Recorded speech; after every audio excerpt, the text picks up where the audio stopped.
anche la coppa arrivare, no, tra i tifosi. Sì, sì, ma avevamo ancora, questo ci mancava. Ci mancava lo scambio che arriva, esatto, che la squadra presta la coppa per qualche istante.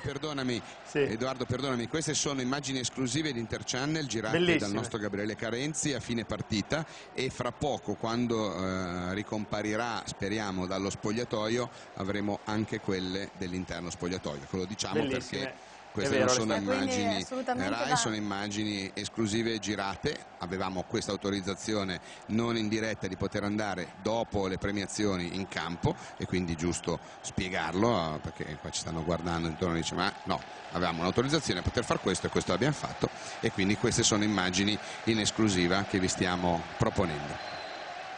Eccola qua, insomma, la festa tutta nera-azzurra, argentina con Milito, il capitano, c'era Thiago Motta, quindi state ovviamente con noi, seguiteci perché poi entreremo anche nello spogliatoio, Edo. Insomma, abbiamo queste immagini esclusive della festa da farvi vedere. Queste sono le immagini più belle, perché quando si è abituati alle immagini ufficiali canoniche del calcio, vedi qua Schneider, dicevo che cammina, va in giro, esulta, quindi insomma ha preso un brutto colpo, però visto che giustamente ricordavano prima che non vi sente, diceva.